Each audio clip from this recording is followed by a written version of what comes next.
Bem-Estar e Movimento. Apresentação: Márcio Atala.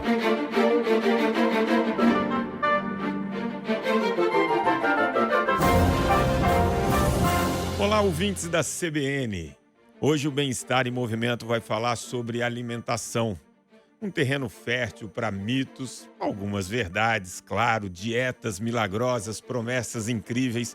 E para falar sobre esse assunto, eu tenho o prazer de receber uma convidada muito especial, a doutora Carolina Pimentel. Ela é doutora em nutrição, certificada em medicina do estilo de vida. Bom, Carol, seja muito bem-vinda. Obrigado por ter aceitado esse convite. Eu que agradeço. É um prazer estar aqui e eu adoro conversar com você. Olha, eu vou dizer, enfim, muitos eventos, viajando e várias palestras, né? E a gente acaba sempre encontrando outros profissionais da área de saúde, do autocuidado. E eu não lembro, não vou lembrar exatamente o ano, se foi 18, 19, foi um evento que a gente se conheceu. Acho que na Bahia, se não me engano. Foi em Salvador. Né? Salvador. E o que me chamou a atenção, claro, é um evento de nutrição, né? Você vai falar com uma nutricionista e a gente sentou ali para comer uma boa comida baiana e a Carol teve ali um relacionamento tão bonito com a comida. Eu falei, pô, não é só o discurso, tem a prática aqui. Que bom, né? Era uma muqueca, não era? Exatamente. E a partir daí a gente, enfim, esteve em alguns lugares juntos. E para falar desse assunto, que é a alimentação, que hoje as pessoas recebem muitas informações para o bem e para o mal, né? E aí eu quero puxar essa nossa conversa, porque quando uma pessoa fala assim, eu quero emagrecer, o que vem na cabeça dela? Uma dieta restritiva. Seja uma manobra de diminuir calorias, ou eu vou cortar algum nutriente como carboidrato, ou eu vou fazer um jejum intermitente, enfim, ela vem em dieta. Só que quando você puxa alguns estudos que acompanham essas dietas por mais de um ano, você vê que a taxa de sucesso depois de um ano ela é menor do que 10%. Em paralelo, você traz alguns estudos aí, a gente tem um estudo muito recente da Universidade da Carolina do Norte, mostrando que quando você simplesmente diminui 12% o valor calórico daquilo que você está comendo, e é uma coisa mais simples de você conseguir no seu dia a dia, depois de um ano, você tem um resultado muito melhor, com uma média de perda de peso nesse estudo de pessoas com IMC acima de 30, acima de 16 quilos, né, em média. Então, eu queria que você falasse um pouco da dieta restritiva, das pequenas mudanças, como encarar uma mudança de estilo de vida na alimentação. Ótimo. Essa é a dor de todo mundo que chega num consultório de nutrição, né? E eu acho que até para você também. Independente do motivo pelo qual ele queira melhorar a alimentação, aquele impulso para procurar um nutricionista ou para receber esse tipo de informação é sempre o emagrecimento. E é plausível, porque a gente tem hoje no Brasil 20% da população obesa, né, e mais de 1/3 da população, ou 2/3 da população com excesso de peso. Então, é coerente, né, que todo mundo esteja buscando diminuir, na verdade, eliminar um pouco de peso, até por uma questão de saúde. Mas daí entra o que você colocou, né? Muita informação, ela é boa, porque a gente tem acesso, mas a qualidade da informação acaba sendo diminuída, né, nesse trajeto. Então, eu acho que o que todo mundo precisa entender e ter que ter é paciência. Esse estudo que você mostrou, né, numa redução só de 12% do valor energético total para promover uma perda de peso sustentável, tem um ponto que é muito importante. Para a gente que é nutricionista, a gente sabe que reduzir 10% do valor energético total de uma dieta, você pode, deve, vai conseguir manter os hábitos e as preferências alimentares daquele paciente. E é isso que dá adesão à dieta e é isso que dá sustentabilidade a longo prazo para que essa perda de peso seja consistente, Claro, né? porque quando é no curto prazo, a gente às vezes subestima o nosso corpo. Sim. Então você passa por uma manobra de um mês, 2 semanas, 3 semanas, você tem um resultado. Mas o nosso corpo, ele tem os mecanismos de defesa, né? Porque foi uma coisa muito diferente do padrão que ele vinha funcionando por muito tempo. Então, obviamente, ele vai reagir. Você vai ter uma dificuldade, né, em manter essa dieta restritiva por muito tempo. E você falou uma coisa que eu gosto muito, sabe? Quando você parte para essas dietas mais restritivas, você tira muito aquilo que o paciente gosta, do que a pessoa gosta. Aí a chance de sucesso fica muito menor, né? Exato, e é o que é o centro da alimentação saudável. Uma alimentação só é saudável a partir do momento que ela oferece prazer para aquela pessoa que tá comendo. Então não é só o prazer do gosto do alimento, mas é o momento em que ele está, né? O que representa aquela alimentação. A moqueca baiana, né?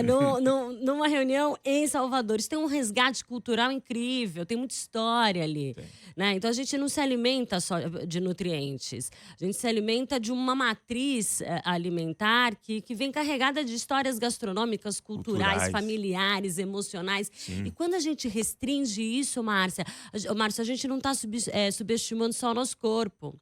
A gente está subestimando muito também a nossa mente, Sim, as nossas emoções, né? Então, quanto mais tranquilo for o processo de emagrecimento, mais tempo ele vai durar. Então, quanto tempo você demorou para acumular o peso que você está hoje? 10 anos, 8 anos, 2 anos, né? E por que você quer eliminar tudo isso em 2 meses? Exato. A gente precisa dar tempo para essa coisa, para que isso aconteça de uma maneira tranquila e sustentável. E o legal é que quando você fala a gente precisa dar tempo, também a gente precisa entender que quando a gente vai criando um hábito, um padrão, o nosso corpo vai acostumando com uma série de liberações de hormônios, uma série de adaptações que o corpo faz para manter o equilíbrio. Então, quando você vai aos poucos, você vai construindo essa adaptação do seu corpo, né? Quando você faz uma coisa radical, né? Quer dizer, óbvio que você vai diminuindo radicalmente, você vai ter uma perda de peso, mas a que custo? É massa muscular? É um mau humor absurdo? É uma coisa que você não consegue levar? Então, é uma reflexão importante. E você tocou no assunto da informação. E aí você falou, enfim, um pouco. Eu acho que tem um problema da informação que hoje deve afligir. Quer dizer, eu tento estar num... Não vou ser arrogante, dizer que eu estou num nível que eu tento não me incomodar, mas assim, a meia-verdade. Então você vê alguns profissionais, eles jogam uma meia-verdade. É um estudo totalmente distorcido para colocar a tese deles. Então, quando chega para mim alguém que foi num desses doutores supermans, doutores bombados. Né? Dizer, atrás do elixir, água, limão, aquelas coisas tudo.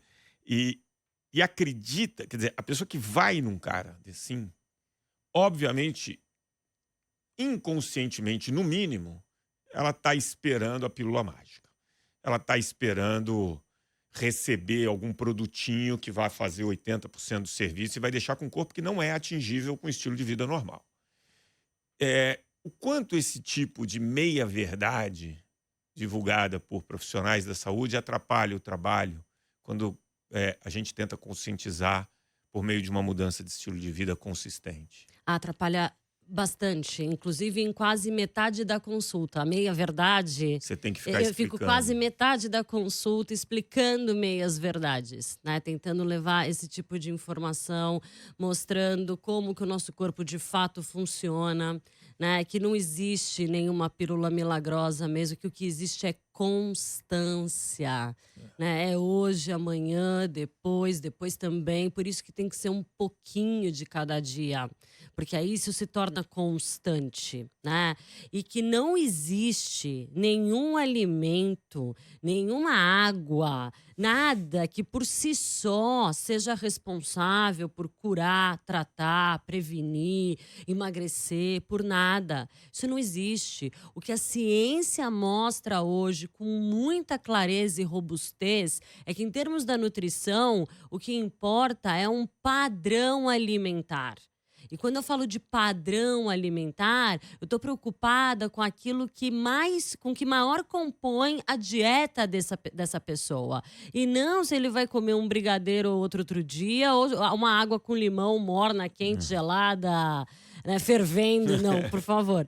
Mas deve ser a coisa mais eficaz, né? Você queima toda a mucosa gástrica. Exato. E aí, beleza. Mas isso realmente é um trabalho, dá trabalho, que nem você falou, quando você vai em eventos, congressos e tal, e você tem que ficar explicando esse tipo de coisa. Não né? só dá trabalho, como é um desserviço em termos de saúde pública, né? Total. Porque o que a gente tem hoje são números bem apavorantes de transtornos alimentares em todas as faixas etárias, agora cada vez mais cedo, né? De meninas muito novas. Eu tô trazendo um exemplo de consultório mesmo, que já começam a fazer 5.000 abdominais às 5h30 da manhã, numa tentativa, porque acha que aquela conta tem que fechar. O que eu comi, eu preciso gastar. Então, ela recebeu essa informação. Tudo que você come, você precisa gastar, porque é assim que você mantém peso. Se você comer menos e gastar mais, você reduz o peso. Então, ela fechou com essa informação. E ela fez dos hábitos dela, do padrão da vida dela, do estilo de vida dela, essa fórmula. Né? E desenvolveu, obviamente, um transtorno alimentar, o que assim, é super... tem altos índices de mortalidade, é muito preocupante. Então, é um desserviço para a saúde pública. Mas você tem um ponto aí que é bem relevante nessa história, né? Claro que você... em todas as áreas vai encontrar bons profissionais e profissionais que estimulam, né? O cara meio que te vê como um cartão de visita, então eu vou fazer qualquer coisa para esse cara emagrecer, porque as pessoas vão olhar para essa pessoa enfim, isso vai multiplicar minha clientela. Enquanto era isso, já era ruim. O problema é que veio uma coisa chamada mídia social, né? Então, isso acabou deixando exponencial esse tipo de informação, né? E aí, a garota, o garoto, enfim, a pessoa que procura um nutricionista, ela tem como referência uma mentira. Ela tem uma imagem que ela vê na mídia social que não corresponde, em 98% das vezes, ao estilo de vida. Tem muitas outras coisas ocultas ali que não são ditas. E aí essa pessoa procura uma profissional como você, fala, pô, doutora Carol, espetacular, olha a formação, olha como ela sabe, deixa eu ir lá. Aí ela faz e não tem o resultado daquele nível, porque aquele nível a gente sabe como que foi, né? Uhum. Como lidar com essa decepção do paciente? Ai, que pergunta maravilhosa. Isso eu acho que... eu acho que o emagrecimento... o gerenciamento de peso, vamos colocar nisso, porque o que importa no final do dia é a gente manter o peso a vida inteira. Né? Claro que existem oscilações, mas que sejam de pequenas amplitudes. Né? Então, esse processo de gerenciamento de peso, ele é uma jornada que se confunde com o autoconhecimento. Né, com esse mergulho em si mesmo para entender os motivos pelos quais você come e para de comer. Né? E tem ou não relações de culpa, felicidade ou frustrações com aquela comida. Então você precisa caminhar junto, a gente caminha. E o profissional de saúde, ele deve ser aquele, né, principalmente o nutricionista, que ajuda esse paciente nesse processo de se conhecer. Então a primeira coisa é informar que cada um tem o seu processo. Que a dieta que serve para mim, o meu padrão alimentar, não necessariamente serve para você, não serve para você, né? Ela não é única, ela é individual. E, então, acho que essa é colocar essas cartas na mesa, né? O nutricionista, ele precisa se apresentar também. Sim. Né? Eu gasto um tempo ali da minha consulta me apresentando, dizendo as coisas pelas quais eu acredito. Isso eu acho fundamental. Quando você mostra que você acredita, como que você enxerga o ser humano, o corpo humano, como você enxerga esse meio ambiente que a gente está inserido, e você faz uma linha de raciocínio mostrando o que faz sentido, você convence. Exato. E como é que você convence diminuindo danos? Quando você se convence sob a luz da evidência científica. E não sobre aquele N baseado em evidência. Qual é o seu N? Eu mesma. Sabe? Então, Comigo funciona. funcionou. Eu acredito, eu falo com essa verdade toda. Você pode causar muitos danos. Né? Porque o que serve para você não necessariamente serve para essa outra pessoa em termos fisiológicos, bioquímicos, metabólicos, né? Então, essa apresentação do profissional, da conduta, né? Dos guias, das referências em que ele se baseia, isso é importante, porque daí a gente começa a uma consulta, ou começa um plano, começa a desenvolver metas já na mesma página. Muitas vezes ele não sai do consultório com um plano alimentar pronto, na maioria das vezes não. A gente precisa refletir, construir sobre isso e calcular muita coisa. Né? Mas ele pode e deve sair de lá com pequenas metas. Você quer ver? Como eu vou começar um processo de emagrecimento com alguém que não come hortaliças? Não vai sair do 0 para 5 porções recomendadas pelo OMS. Exato. Como é que eu saio do 0 para 5? Né? Isso não é possível. Eu preciso começar com uma porção. E até ele atingir, ou pelo menos até ele experimentar esse mundo de hortaliças que existem e encontrar uma humilhadinha que ele gosta, que não vai encontrar. Possível, né? De todas as formas diferentes que tem para preparar. Aí eu posso ir para outro passo. Claro. Então, e para isso é uma construção. É uma construção. E para isso você tem que ter confiança. Uma relação de confiança e pautada naquilo que a gente tem de sobra, né? Paciência. Tem uma coisa que eu quero explorar com você, que você falou do autoconhecimento e, obviamente, quando a gente é mais jovem, a gente tende a fazer as coisas muito por impulso, a gente vai se conhecendo com o tempo. Não é? E vai conhecendo os gatilhos. Sim. Os gatilhos, para mim, eles são muito importantes. Então, eu percebo na minha vida, né, no meu dia a dia, alguns gatilhos que me fazem exagerar naquele que é o meu fraco na alimentação, que eu amo, que é o docinho, o chocolate, né? E esse gatilho é o café, por exemplo. Eu já identifiquei claramente isso, né? Então, se eu termino o almoço, estou em algum lugar onde, enfim, mesmo que eu tome o café, mas eu consigo segurar essa história.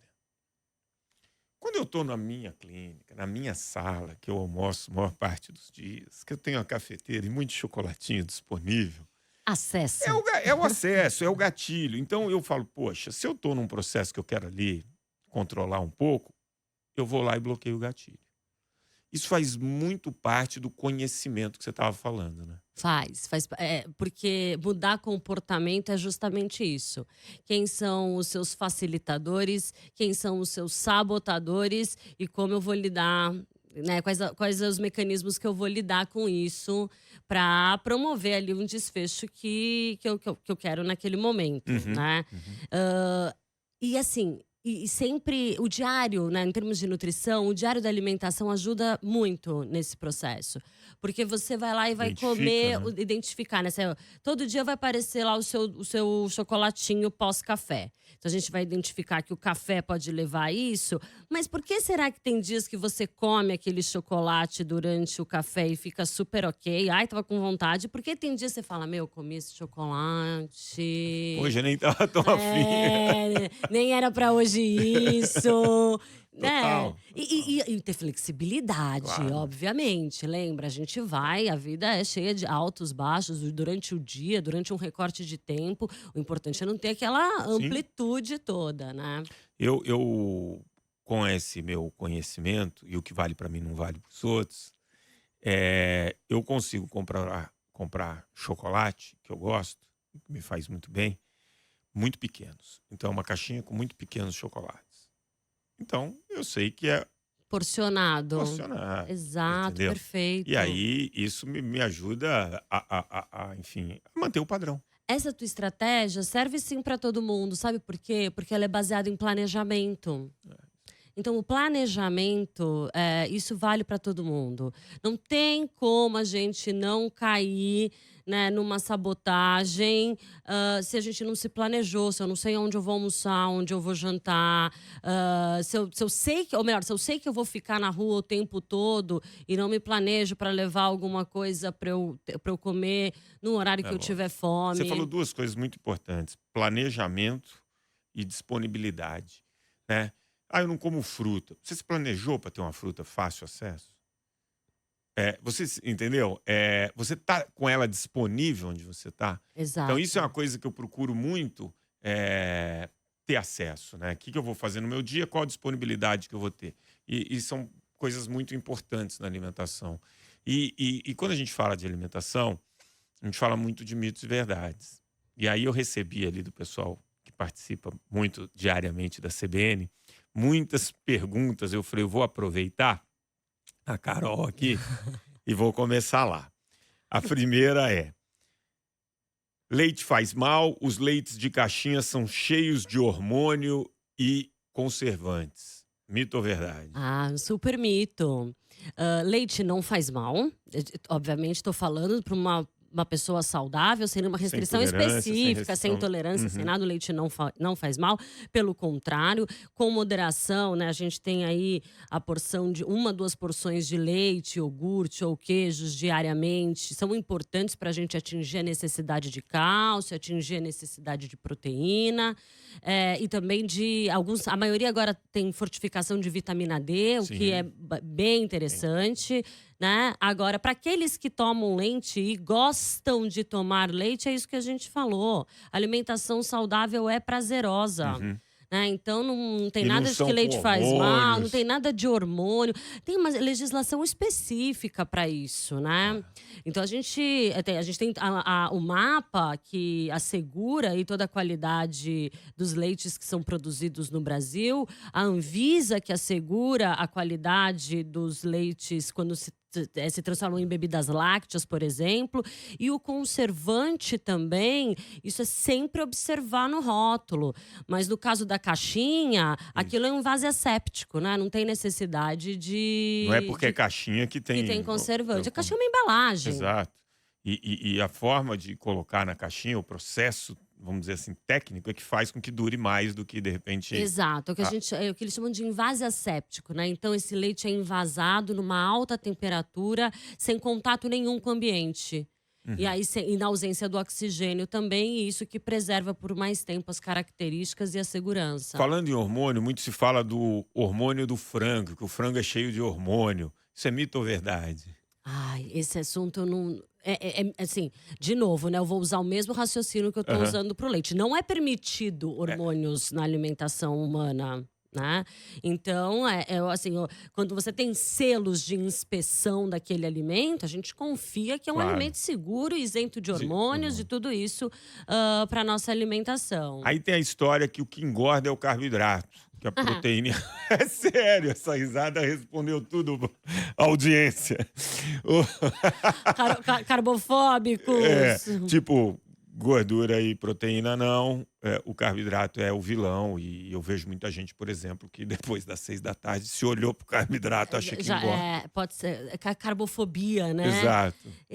Porque você sabe que é interessante isso? Quando você pergunta para essa pessoa, e isso é consultório, né? Quando você pergunta para essa pessoa, ela já vem com esse pedido: eu quero uma dieta low carb, né? Eu quero porque não me sinto bem, me sinto leve, me sinto mais. Fala, tá bom, legal. Daí na anamnese alimentar, você sempre pergunta quais são os alimentos que ela tem aversão, que é para não incluir no cardápio, Claro. né? A não ser que ela esteja pagando alguma promessa.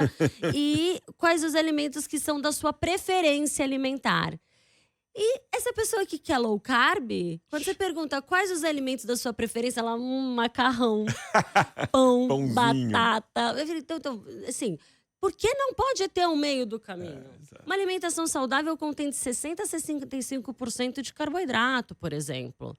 Né? Então, esses carboidratos a gente sempre tem que priorizar aqueles de melhor qualidade? Sim. E vai ter espaço ainda para aqueles que você gosta também. As pessoas custam entender que 1 grama de carboidrato tem 4 calorias, né? 1 grama de proteína tem 4, 1 grama de gordura tem 9. É o que você falou, nosso corpo usa muito carboidrato para diversas É o maior funções. combustível.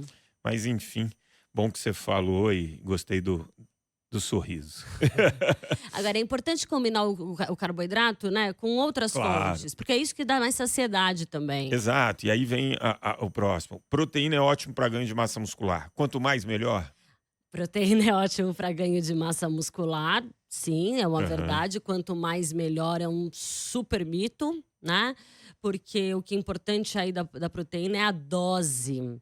Então, quando a gente tem no bolo alimentar ali, numa refeição, 20 a 22, até 25 gramas de proteína, é o máximo que o Uhum. nosso Corpo. o corpo consegue aproveitar. O resto ele vai ser transportado, vai ser usado para outras vias, transformado em energia e armazenado Em em gordura. gordura. Claro. Né? Então, a proteína a gente tem que usar, a gente usa distribuído em refeições em quantidades bem moderadas. Fracionadamente várias vezes ao dia. Fracionadamente várias vezes ao dia. Obrigada. O ovo faz bem ou mal pro coração? Já teve o ovo, já foi vilão, o ovo já foi O ovo mocinho. subiu, o ovo desceu caiu, o agora. ovo subiu, o ovo caiu.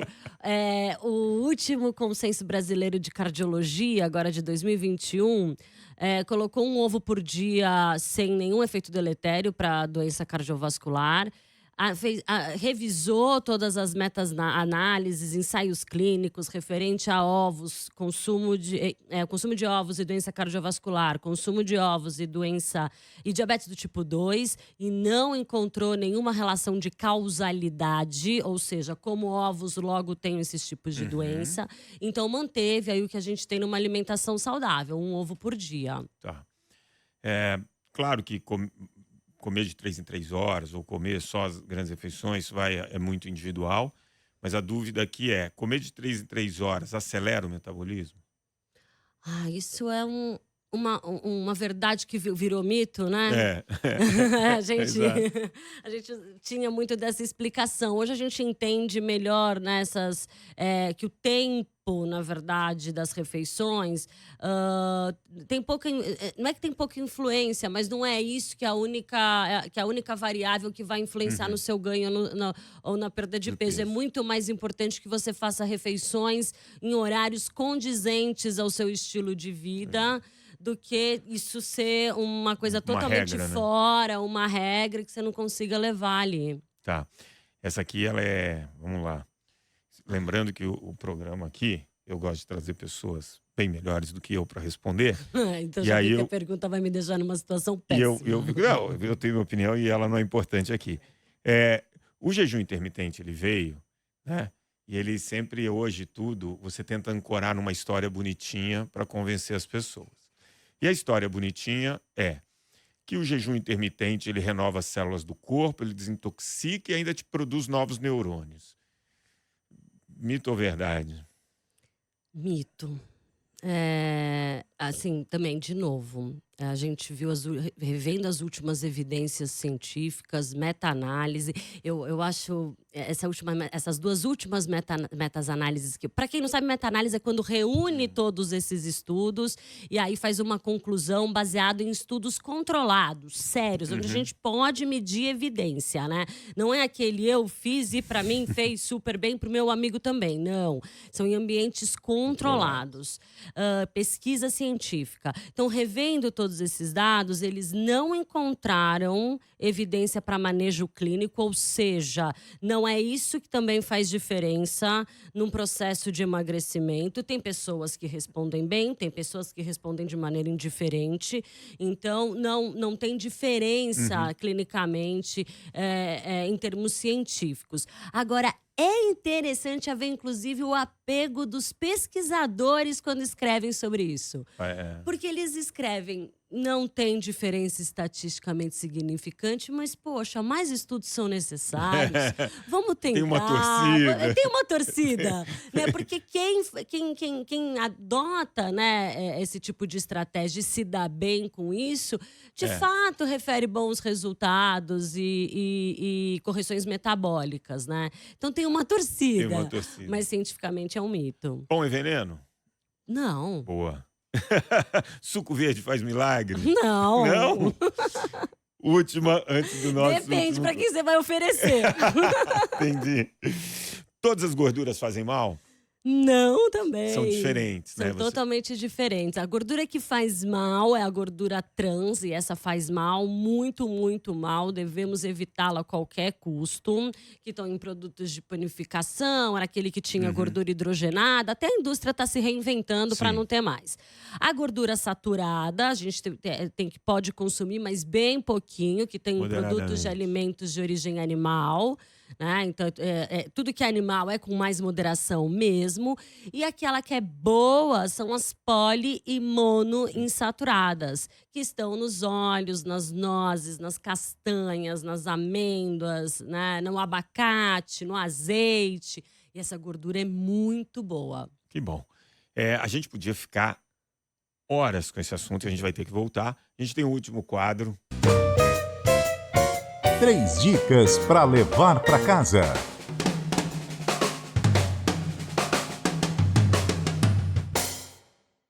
Nosso ouvinte adorou esse papo, falou: eu quero 3 dicas da Carol para começar a mudar minha alimentação. Ai, que legal. Eu sempre imaginei que eu fosse passar por isso, é um sonho realizado, né? Agora eu tô aqui tentando formular o que eu posso falar de importante para vocês. Eu acho que assim, o primeiro, como eu disse, né? O controle de peso é um processo de autoconhecimento. Então façam um diário. Comecem a anotar os horários, o local, o que você comeu, quanto você comeu e o mais legal, o que você sentiu, né, depois de comer. Você tá tranquilo, ou você ficou ansioso, ou você se sentiu culpado. Isso é importante aí depois pra gente ter uma visão bem ampliada. Primeiro dos seus hábitos alimentares. Você vai se surpreender com o que mais aparece na sua alimentação. E depois pra gente entender quais são esses gatilhos e quais são os facilitadores e sabotadores. A segunda grande dica é o planejamento. Então, planeje, né? Do mesmo jeito que você vai planejar a sua semana, faça um planejamento também das suas refeições, minimamente, para você saber aonde você vai comer, com quem você vai comer, se você precisa ter à mão aí, principalmente as frutas e os vegetais, para facilitar esse consumo e ter acesso a eles. E eu acho que a última dica é lembrar que a alimentação saudável é prazerosa, que restrições alimentares não funcionam porque a gente não consegue fazer essas restrições por muito tempo sem causar danos a nós mesmos, né? E danos no sentido de nos proporcionar o prazer à mesa, né? Então é tudo com muita moderação. Acho que essas são boas dicas. Olha, dicas muito boas que eu tenho certeza que os nossos ouvintes, hoje não é só ouvinte, o pessoal acompanha também, né, no YouTube, nas plataformas, adoraram. Carol, super obrigado, papo incrível, temos que voltar, a alimentação a gente nem falou de meio ambiente, enfim, tem tanta coisa pra gente falar, vamos ver se a gente volta. Obrigado. Com certeza, eu tô à disposição, eu que adorei, obrigada. O Bem-Estar em Movimento de hoje vai ficando por aqui, tenho certeza que você gostou desse papo com a Carol e pode compartilhar com seus amigos. Baixe agora mesmo e ouça o podcast que já está disponível em todas as plataformas de áudio e, claro, no aplicativo da CBN. O programa de hoje teve a produção da Joana Cafuri, do Bruno Teixeira, a edição do Rafael Furugem e os trabalhos técnicos do grande Daniel Mesquita. Bom fim de semana e grande abraço. Bem-Estar e Movimento. Apresentação: Márcio Atala.